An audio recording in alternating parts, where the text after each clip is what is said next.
Welcome everybody.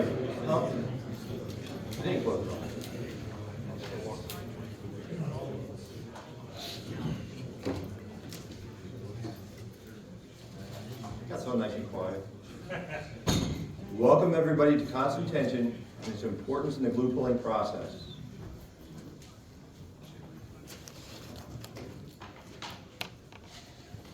My name is Mike O'Grady. I'm going to give you the science behind the metals and constant tension. Jonathan's going to take the next 20 minutes. I'm taking the first, maybe 21. He's going to talk about lateral tension and best practices. You all know Jonathan probably. He's a great speaker. He'll be entertaining. After that, we're going to have a tool review and answer any questions you may have. If you can hold off on the questions to the end, it would help me out a lot. I got a lot of information that I packed in here.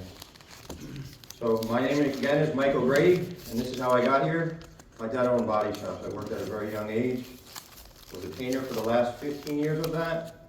In 1999, I took up PDR. I did the same thing everybody else did. I drilled holes, pushed out dents. If you had to glue pull back then, it wasn't your best day. It wasn't very good. So in 2002, I bought a shop. I had that shop from 2002 to 2013. I started, a lot of my body shops were OEM shops, and they had a specific way they wanted something repaired. I tried to stay within that realm, but there was something missing. I couldn't figure out what it was. So I actually came to this very show at MTE in 2015. I met Jonathan and Chris White. Looked at a lot of other tools also, and I realized glue pulling was where I wanted to be. So after being at the show, I went back home. I put everything that I learned or took from him and put it to use. One of my body shops was a body shop inside of a dealership. They started early, finished early, and they stayed open until 9 o'clock every night. They allowed me to do whatever cars I wanted to do in that time frame, from like 4 to 9 o'clock every night. I did that for about a year. If I could shrink the dent from a 5-hour dent to a 1-hour dent, and I was unsuccessful at the end, whether the paint cracked or I couldn't get to it, they paid me for my time. I really wanted all the money, and I wanted to repair the car correctly and to a higher degree, but there was something missing. And what was missing to me was tension on that panel. I needed something to hold the panel while I was moving those dents and those brows.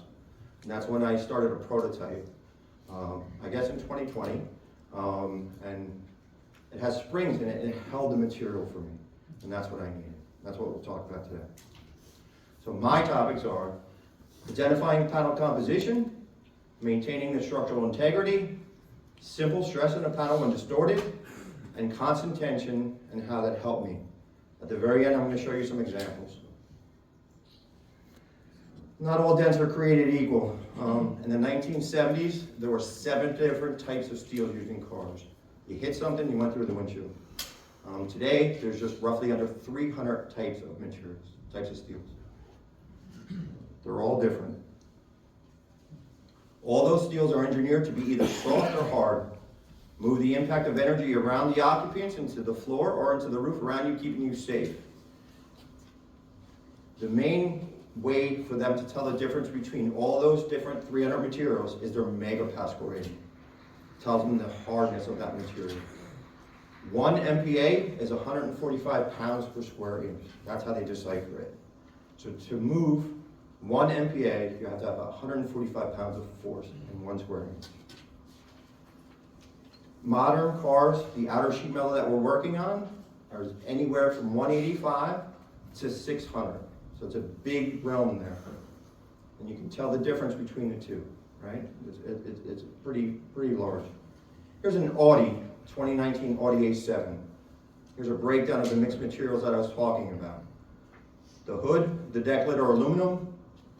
The roof is mild steel, or they call it soft steel.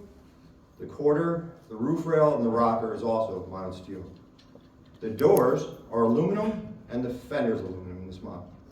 Not just one model, but that's how the breakdown goes. You see all the other high-strength steels that are in the body themselves, they're a higher MPa.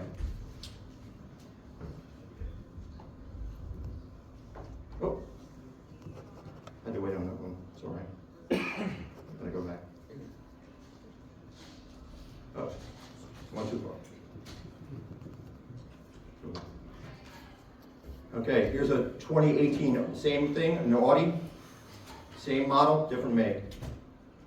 Same make, different model. The hood and the deck lid are aluminum, but the doors themselves are high-strength steel, and the fender went from aluminum to mild steel. They're all different. So why you say, oh, I work on an Audi, well, which one? Because they're all made differently. Each manufacturer designs them differently for that same thing that I just explained to you with the impact. I told them they could open up the doors because there's a lot of people here, so if it bothers you, just let me know. So, as Eddie knows, most OEMs will only allow you to straighten anything up until 550 to 700 MPa. It does go up to 1700 MPa, but anything that's 550 to 700, all OEMs say you must replace that part. Even if it's a ding, you no longer can repair it, it must be replaced. Here's a Toyota bulletin. These are their rules. Don't shoot the messenger. Drilling holes, prying away, or cutting reinforcements or welded structural components to gain access to perform a PDR is strictly prohibited, and if done, may void the manufacturer's corrosion protection warranty. Using blocks or wedges between the window moldings and the door glass to put your tool down between the glass and the outside skin is also prohibited. Panels with multiple dents, including hail damage, may be considered for PDR as long as original panel integrity, the strength, is maintained. They don't want you to alter the strength of the material. Here's a service bulletin from General Motors. They haven't really looked into PDR since 2013, 2015. This is last year. They've looked into PDR and made their own guidelines. They're talking about glue pulling here. New developments in this technology has also made dent removal possible in areas where there's minimal or zero access to the backside of a panel by use of a glue stick or for dent removal. These types of repairs will eliminate concerns about paint and factory corrosion durability and significantly reduce the repair and disclosure amounts. This type of procedure has been thoroughly evaluated and the repaired parts were tested for negative impact. No negative impact was found. Believe me, they tried. So glue pulling is, to me, the secret because I need to stay in those OEM guidelines. At some point in time, and I'm not knocking one way procedure or another, but if you want to elevate the industry or you want to get paid more, you have to do it within their guidelines.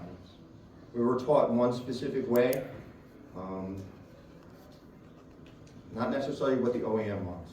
So once you understand what the OEM wants and you can work within that guidelines, it's pretty lucrative. You can make a decent amount of money because they're usually getting paid a lot more money to stay within their guidelines. So no longer is it just okay to make it cosmetically looking good, it has to have the structural integrity also. There's no part two. So here's,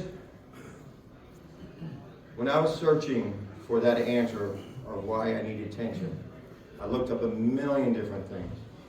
This was what affected me the most and what resonated with me most in order for me to understand I needed tension. So it's going to be about 3 minutes long. If you all can concentrate for those 3 minutes, hopefully it does the same to you that it did to me. The important thing is that there's only 3 types of stress. There's tensile stress, compressive stress, and shear stress. That's it. All the other types, like torsion and bending, are combinations of those. But you can only either pull something, or squash something, or slide something. And that's it. Now, the best way to think about this is to imagine it in an atomic scale. So let me draw an atomic lattice. These are my atoms. Now, if I'm pulling on those atoms, these atoms are actually sort of stuck together. It's kind of like they've got springs in between them. And that's the atomic attraction between each of the atoms. So imagine it's kind of like a big network of little blobs with springs in between. And don't forget, this is three-dimensional as well. It also comes out in the page.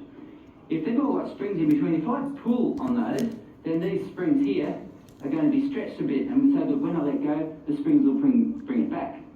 So that's elastic.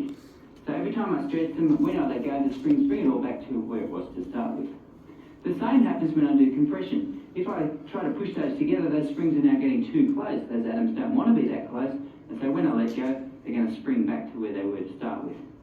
Alright, so this is elastic. We can either stretch the atoms apart, which is called tension or tensile stress, or we can squash the atoms from their natural position, which is compression, producing compressive stress. The other type of stress is shear, and that is when you're trying to attempt to slide the atoms past each other. And if the shear increases too high, then you get slip, which is where the atoms have now permanently changed their position to a new position at some location in that metal grain or crystal. Like this. Let's say we've got these two along there, and this one started off here, but I keep pushing until it gets to about here. Then the connection that it used to have to there is now stretched so much that it's actually closer to this one. So what can happen is this connection can flip and go to this one instead. It's decided, oh, forget it, I'm going to go to the next one, next atom. When that happens, that's called slip. And shear is the easiest way to understand slip, because I'm trying to push these atoms across. I push them so far that they would actually prefer to click to the next atom. And as soon as it does that, as soon as that connection now is joined to the next atom, when I let go, it's not elastic anymore, it's permanent. So these stretching and pulling of the atom's attraction is elastic. But if I take it too far, so that that attraction switches to another atom, which is called slip, that's plastic. Elastic bounces back to the original, but the plastic one is permanent. An example of mild steel, and mild steel, when you first pull on it, is elastic. So I can take it up to this stress, maybe it's about 200 megapascals, and if I let go again, I'm back to where I started. So if I went back onto this diagram, I'm stretching the atoms, and when I let go, they pull back to the original position, elastic. But if I take it too far, there's a certain point, if I go beyond that point, which is called the yield point, then what's happening is these atoms are starting to click over. They're clicking into new positions. The mechanism is slip and the behaviour is plastic. So this is what's happening with mild steel. It's elastic up to... I think that's pretty much it. Got a question? So I use a PD or a hot box. Does that address that issue? So it does, but not within the OEM guidelines. So yes, it does. It's exactly what happened there. So you distort the metal so bad, you worked it so long, it no longer wants to go back, it just flops around. Right? Now, Keep going. there used to be an irony with this whole issue, is I do a lot of work with body shops, Yes. and I can fix things, okay, perfectly, all right? Okay. But what they tell me to repair 90%, Okay. they're going to grind it down, and Correct. that's called OME, repair, and fill it with filler and repaint the car. How is that better? I don't make the rules. Is it better or not? Because it's clearly, it's. No, it's not. Okay. Quite obviously, if you can get the material to go back to its original configuration and I have to refinish it, it's always better. Right. So, It's frustrating. the frustrating part about that is some of those shops may not be OEM certified in that realm. I just had a body shop last week get certified in an OEM. It cost them $600,000 to do so. It's new technology that's out there. So after they came back from learning what to do, they had to set up cameras so the OEM could watch them cut the car apart and put everything back together the way they wanted, and also to learn how to do it so they could pit everybody against each other. So it's kind of like a new learning process, but you'll see OEMs will even say no heat on that panel. They're talking about higher heat than us, and it used to be anything that was high strength steels, but now they're doing it with mild steels. I'm not gonna say that they're trying to sell you parts, maybe what they do, but they're also the people who built the cars. So they're the ones who get to make the rules. If a body shop does something, it may or may not be within those OEM guidelines. For me, my shops were all OEM certified, so I had to stay within theirs.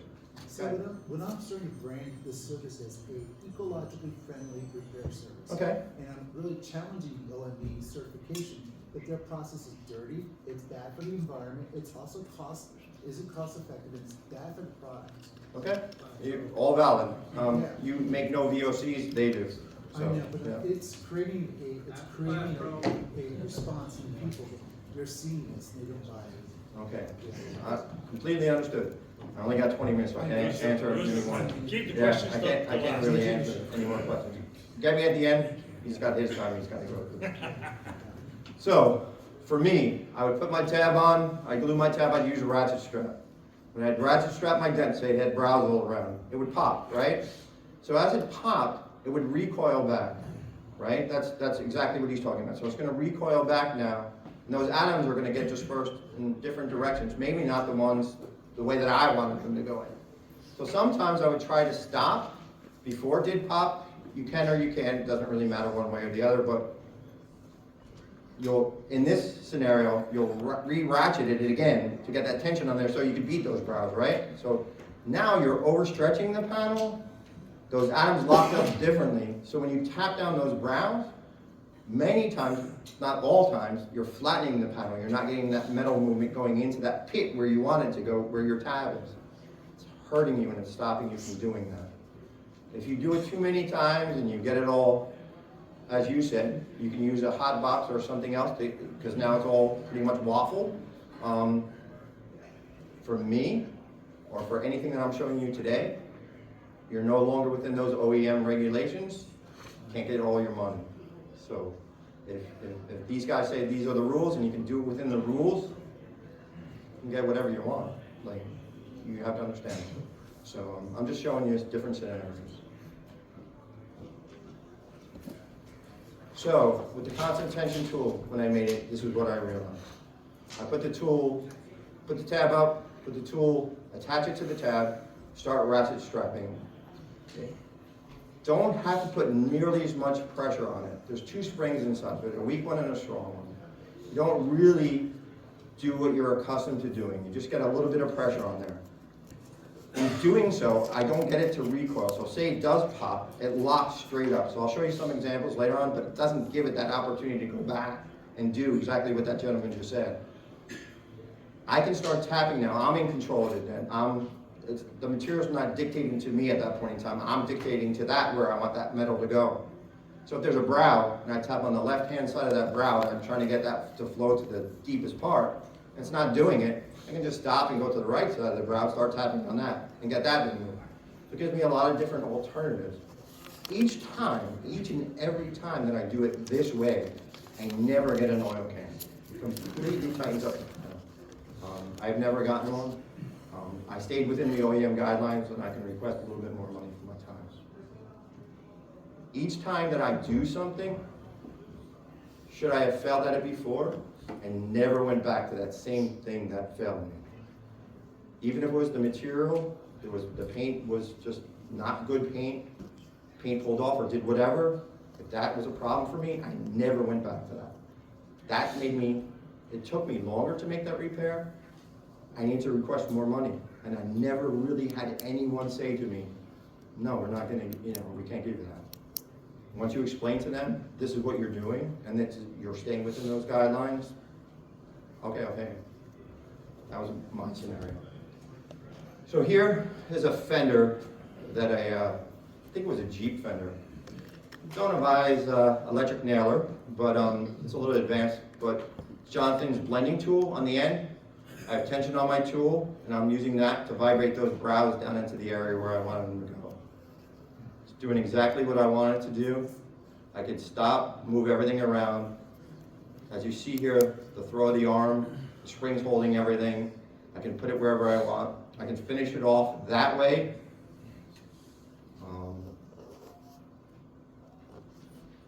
You can see the whole panel's locked up tight. It's not moving on me. That was the secret for me.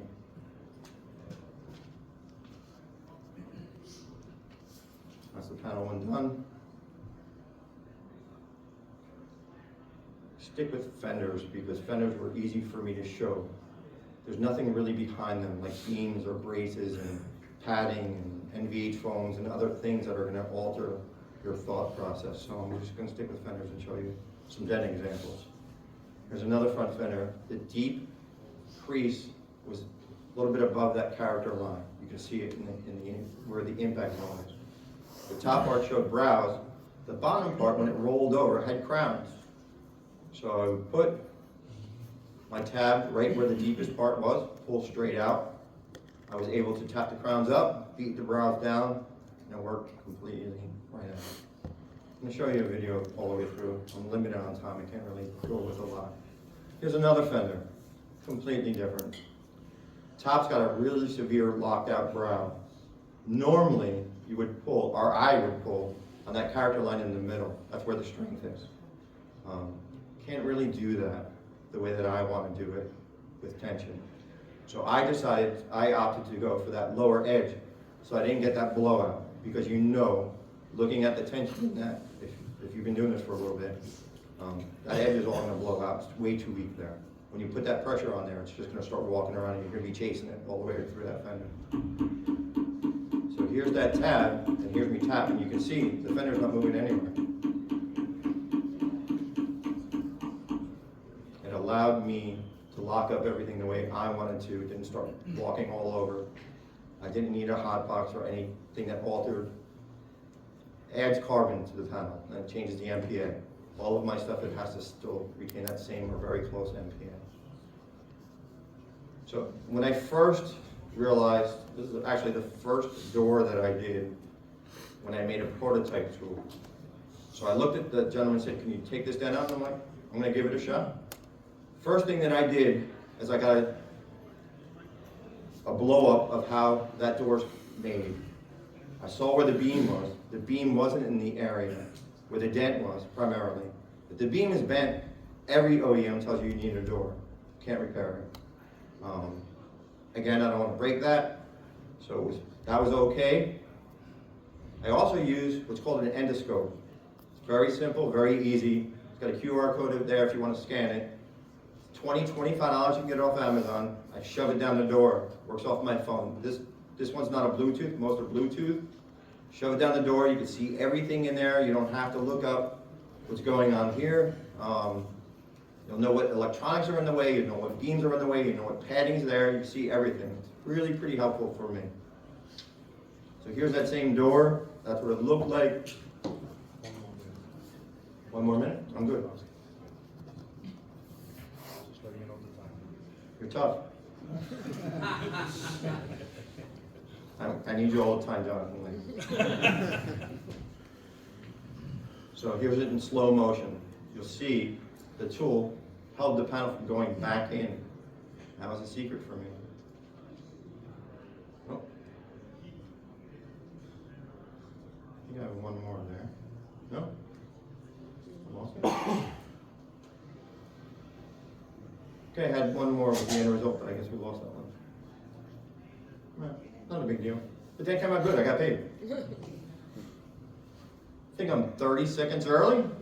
Next up is Jonathan.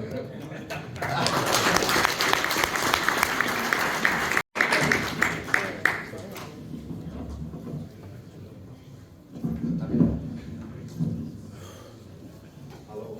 Does it work? Work for me.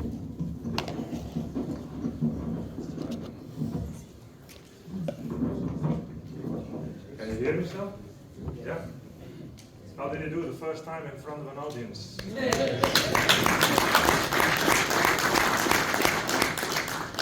Really good. Thank you. Let's connect my... I didn't want to make you look bad. Check the input, let's see where we can go. Okay, so we're going to go further on the technique that Mike just explained and combine it. Like it says here, lateral tension, the repair process.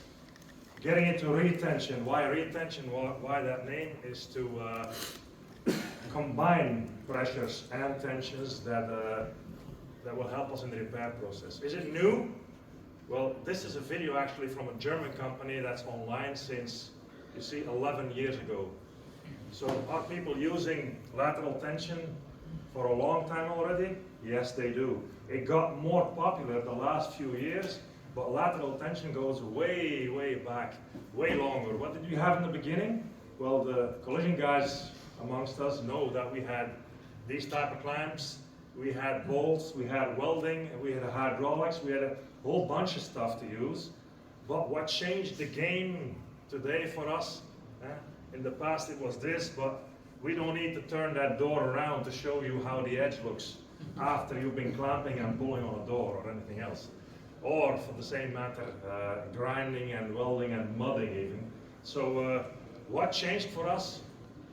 Well, as we can see here, first we had hydraulics change, welders, and we'll go into what's new.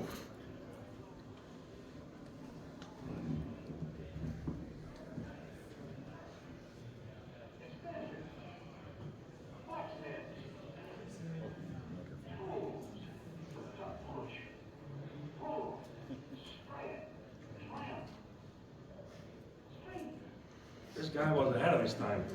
It was in the 50s. Pull, push, stretch, do whatever you want, do whatever you need. So, what is new for us today? Well, not the hydraulics, not the pulling straps, not the chains, not all the stuff we already know, but it is how we apply it into a glue system. And there are a bunch out there already, as you guys know. We got straps out there, you can see here, wooden blocks, tabs, and then all kinds of pushing and pulling tools out there today to help us in this process. And we're going to talk about the process. Why? Because there are some things you need to know to do it in a good, proper, correct way, using the tension while you're doing it. Because, like Mike said, in old times, also in collision, you start pulling with hydraulics, but how many tons of pressure or pounds are those hydraulic systems using? We use tons, metric tons. It goes up to 10 tons. So you can pull something, lateral tension, until it rips out the whole quarter panel if you want to. So how do you determine how hard you need to pull? What kind of tension you're using? How do you determine that? So first thing for all, about lateral tension is sometimes we see guys use it on one part of a panel. For example, a door, they just glue a strap on there and they pull it on one side. Why wouldn't that be the best technique? We'll go further into that pretty quickly, but if you want tension on something, or on a piece of paper or whatever, if I want tension on this piece of plastic here, it doesn't help me if I pull it on one side. It does not help me. I want this. I want something that stretches and holds it with the correct tension, because I can rip it until it's broken, and you can do that with metal too. So where or how do you determine this? Because these are really strong things, those hydraulics, but you can quickly over-tension it and create oil canning. Like Mike said, and panel beaters know this, 80 to 90% of the oil canning is on a lot of occasions caused by the technician. Sadly enough, the wrong approach. So how do you fix that? How do you go in there? It's good to know that for the lateral tension here, that is on purpose a lateral tension laterally around the car to give it strength. So doors, fenders, everything is under lateral tension pushed in those moldings. So they usually run around the car in every panel to be strong enough to resist dents up to a certain, like you heard Mike say, pressure. Well, it releases and goes into another state, a dent, or a tension state that is differently than the original one that was intended for it. One thing extra is, you might be seeing a panel that is dented, but what we, in a lot of occasions, forget is that if this is a cross-section of a door, and you have here those chassis, the chassis of the door bends with the panel. It bends in, and you can clearly see that if a door is closed, and you see the gap in between the quarter panel and the door, it is wider open. That means the chassis of the door, if you lay it on a stand, it folds in. And if the dent is deep enough or strong enough, it is bending the chassis. So sometimes if you release this dent by pushing or glue pulling, you are creating an oil can, because this here is keeping that metal too high up. It needs to be pulled back into the original shape of what the door or the quarter for that same matter was stamped into.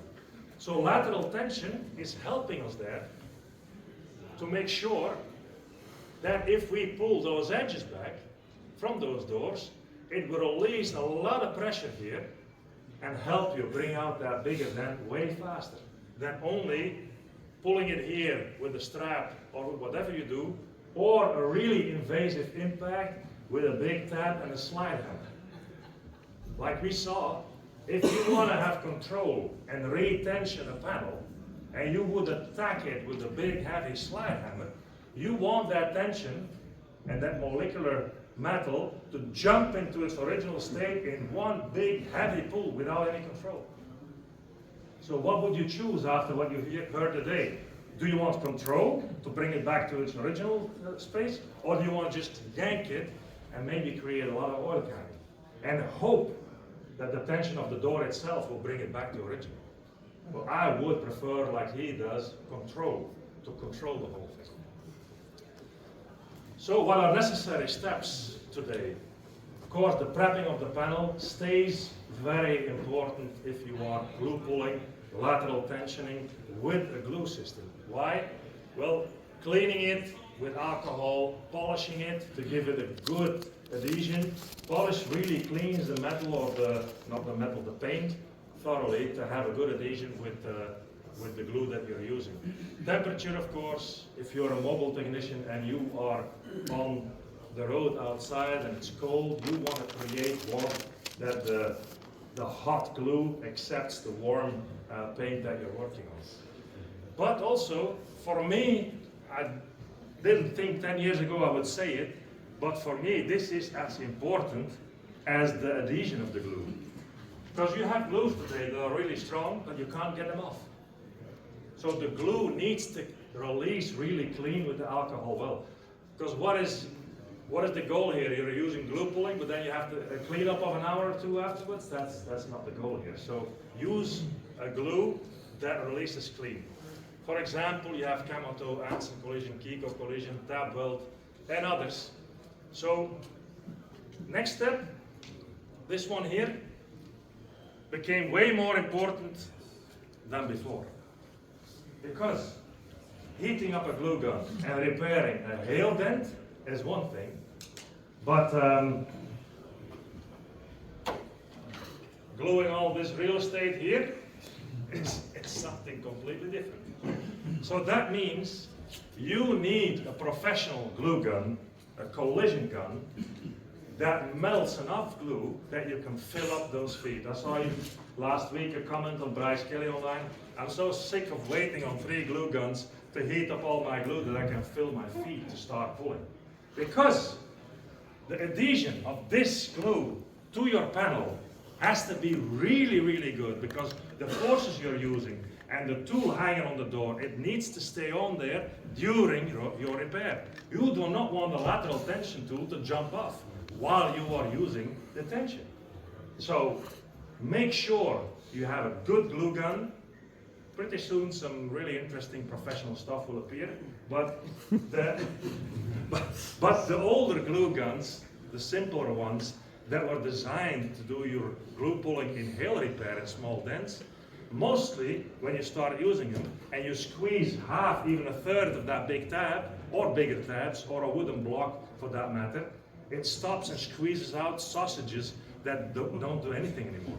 The only thing you can do, a trick, is just use your heater or your flasher or your flame and heat the glue up while it's on the tab to make sure it's hot enough. But that is not a professional approach. But the heat needs to be there. You need to make sure, did it release here? You got excited with Yeah. So, very important reason here. So it needs to just flow out and fill the whole thing up and make sure it flows out. This thing here has 6 sticks or 7 sticks melted in there. So it just pours out any hot glue you need. What So gun is that? Sorry? What gun is that? I'll let you know pretty soon. Pretty soon. Back to our main question, constant tension in lateral tension. we heard a pretty exciting explanation of Mike. He was actually the first one using those springs to keep a tension on a panel. This is the technology here in the same lateral tension stuff that he has in his puller with the straps. So why is that? These springs in there, you need, and we're going to show you in a video later in a few slides. This is just a schematic presentation here of what Mike already explained, so I'm not going to stay too long with this, but Sorry about that. yeah, it's okay. Can I get my time back? It's good. It's good. I'm just confirming what you teach. So if you pull a sheet with a strap and you put pressure on it, and you release the dent here, what happens to the strap? It just relaxes and hangs there and doesn't do anything anymore. But if you pull the same dent with the same tabs, the same strap, but the spring tool in between, what happens? You put pressure on it, the spring opens, you start releasing, and the spring keeps on pushing, keeps on pulling, keeps on working for you. So every time you do something, it pulls. So every knock, every little knock, every hammer beat, it pulls for you. So it is an unbelievable advantage to use that kind of technology. But let's see an interesting number here. This spring is going to push in because I'm doing lateral tension now. Let's see till it's completely compressed. This is now completely compressed.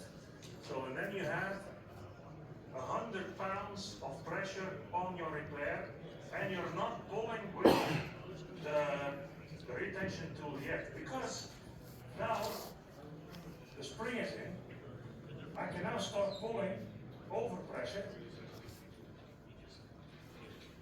So what am I saying or demoing here? There is of course one extrusion out, but you can slide them out and put smaller ones in. Confirming again what Mike said, these springs press in around 100 pressure, 100 to 150 pounds. That's not a lot of pressure because the tool is tested over 1,000 pounds. But what does it allow you to do? If you put the pressure of 90 to 150 pounds on a panel, it allows you to start working those crowns while the panel is releasing it. And every beat or knock that you do on a panel, that spring is going to release tension or push out again because you release the dent pressure. But it doesn't stop there. What if you combine both? Let's say you have lateral tension with spring tension and pull-up tension. That's exactly what we're doing now. That same technology, there is a spring in here, same capacity. So what you're doing now is actually retensioning. So tension with the spring, lateral tension, and then you decide where you start pulling your dent up again under a spring. All you need to do now is, like Mike said at the beginning, you can bang around it and the panel is going to release. But it is not just bang, bang, bang. You need to read your panel. Because if you start working it and it doesn't release like you want it to release, I heard, I think Ryan say here beginning of the week here or yesterday, I put a lateral tension on it and the metal started moving crazy on me. That's possible. Because the metal ain't moving like you want it. How is that? What's the reason for that? Well, you need to know where exactly you want that lateral tension on the panel. This is the demo of that spring here. On this perpendicular lifter, you'll see while I'm pulling, I'm going to pull up and you can see my spring compress. So with that compressed spring pressure, if I now leave that pressure on there, and I'm now with my line,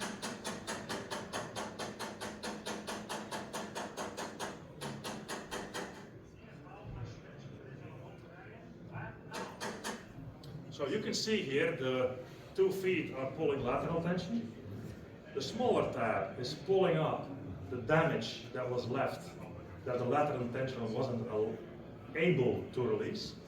But you have lateral tension pulling up, spring tension, constant tension pulling up, lateral tension with the spring, again. Oh, that's too far already. So, what does that do for you? That's how you show that. So, the center line between those feet and the lateral tension, that is a constant tension with the spring, and the pulling up, well, that is something you need to see and to read into the metal how and where exactly you want to use that. Why is that? We're working on an extra feature because sometimes I see guys using lateral tension and they just put the tab on a panel somewhere. Where would be the best spot to place those tabs, thinking of what Mike teached and what you've seen? Mostly, in most occasions, if you're doing lateral tension, you want that lateral tension to run through the strongest part of that panel. So if that character line or that body line is kicked in, what's the sense on pulling under it and putting a lot of lateral tension here and hoping that that will release? You want it to run through the strongest part of that door. Put tension on there and then work it. Or use an extra lifter, or use lateral tension that you can access it with other tools, even a push tool. It depends on how you are working your door, quarter, or wherever you are using lateral tension. But you need to think about it. You need to think, where do I place my parts here? And this is what, Barry's 50% in this with me, with Jerry here, the designer. But I have him here explaining a little thing. This is your model. So if you're trying to do a dent on a safety vent, it's not every dent's going to be there. But dent could be less common. You look for the fold. If the column has been, it knocks the dent on the column. What you want to do is, if you put a tension on a horizontal tension here, it would help. It would help. But the best thing is, there's a fold good down. Unfold down. Or there. Unfold down. No sound? No sound. No, good. So I'll repeat what Barry said quickly. If you study your dent, you need to unfold the damage in the metal like you did with that paper. So lateral tension doesn't always only say run through the panel this way. If your dent runs this way or that way, you want to unfold it and put tension over 90 degrees on your repair to make sure your lateral tension is working for you in the best possible way.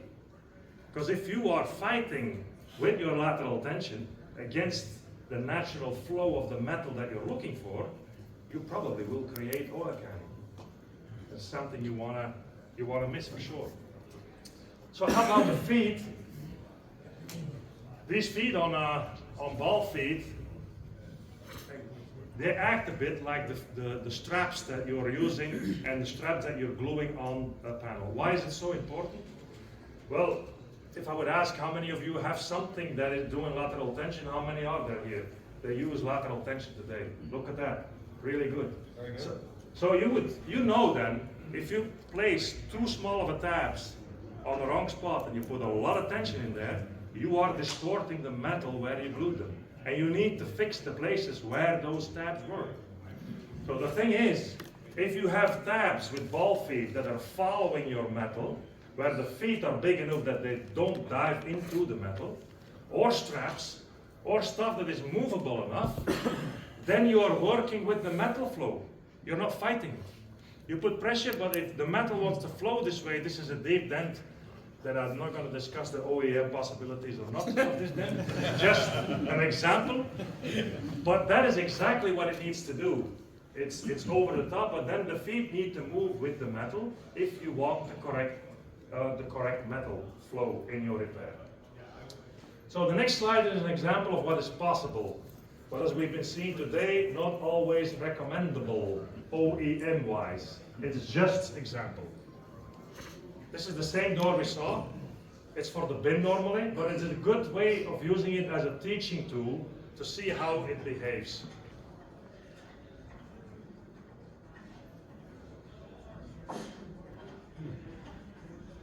So I'm using my springs. You can't see them because they're hidden in there, but it doesn't want to move further. So you to see where you are, but you can help it with slappers or with another extra tool to pull up. Or probably if you're helping release,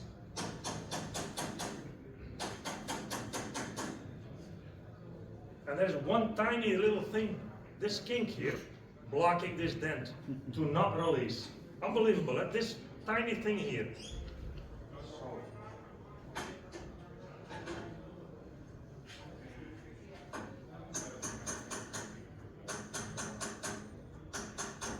Boom. Gone. So this is just something we don't recommend for OEM regulations or guidelines, depending on It's okay. what it Not the says, police. what the guidelines say, of course. But it is a good teaching tool to show you that there was a big kink, a big dent. The lateral tension finished some. I could release the pressure there, but this kink in that body line blocked the whole panel to release. So using it the correct way is one thing. The feet were at the correct spot, but you had to release it the correct way to make it flow. And then you can do crazy stuff. And this is Bryce Kelly here, releasing that. You see what's going on here? He wants to get the whole thing coming out at the right direction with as many tabs and things he can do as possible.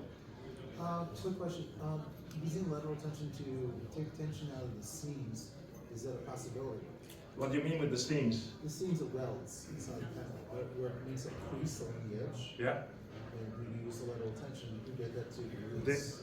They are glued over the panel, Yes. but if you pull on it, Yes. the whole chassis of the door moves with the lateral tension. Yes. Yeah. And for what I've seen so far, if you don't do an overkill on lateral tension, it just moves and flows and stays original. Even like Mike said before, we're not cutting the braces, we're not cutting the glue inside, because everything, if it's not bended, those braces, they will release the panel back to original. Interesting. Yeah? You will see that when you start using it. Of course, if the door is bended and the braces are bended, then it's for the bin. Because a brace bend, you will not bring back with lateral tension. But that's all OEM checking you need to do before your repair. So, and then use your imagination. Like this here is an Audi A7 door, just an example in here. Only lateral tension.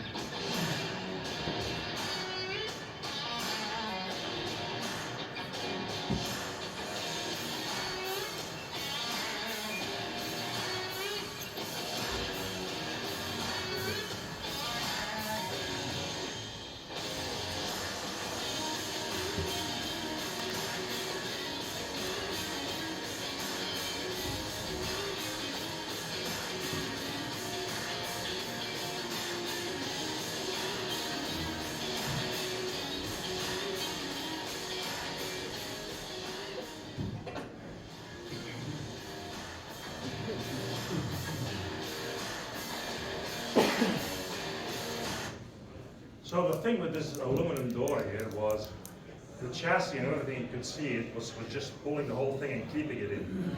So I needed enough lateral tension to get it back to where I wanted it. And I thought I would need a lot of banging and releasing of the grounds and blah, blah, blah. But the whole thing popped out. It was 95% finished. I just needed to do 3 little bends and just finish it. So that is it, guys. This was the presentation. I'm just going to show you Mike's tool and this tool here. And this was it about lateral tension. I don't know who is in this class after me, but or after us. Yeah, we don't want to take up their time. Yeah. You guys want to come up?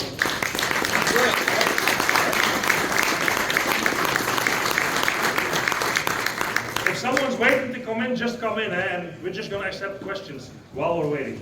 Jeffrey. I don't have a question, I have a statement. I have a lateral tension group on Facebook, nearly 3,000 members. If anyone wants to hit up, you're more than welcome. Lateral tension on Facebook. Good. Question. The device you're using with the vibrator with a Pico tab in the top, Yeah. is that retrofitted or can you just?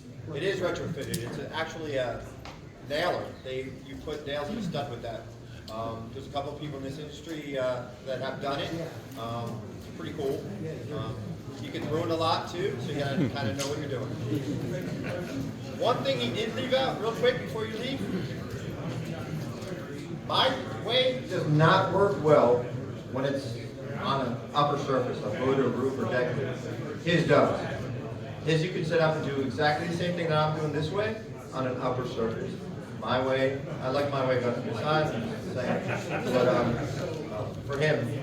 That's one added thing, one added feature that this does. Go ahead. What's the average heat that you're using while you're doing mention at the same time? Average heat? Yeah.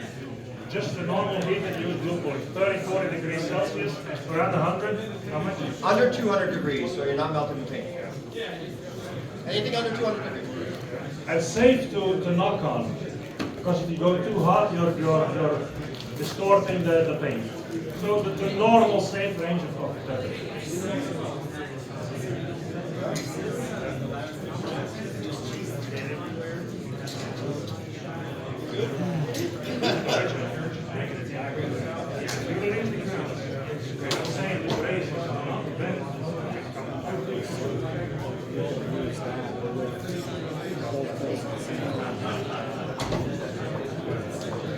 There's something you probably saw, guys, is that this lateral tension tool is some tool you can bend out of the way. Was it that with a man out of the way, but anyway. So if you use it on the side, like on the door here, you can just bend it out of the way on top. Whatever you want to be, and then glue it and then work the whole area while you're using your tool. So,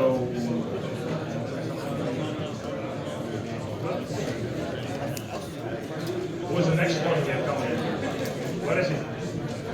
We'll keep talking. Keep talking until he's here. Someone waiting there to come in?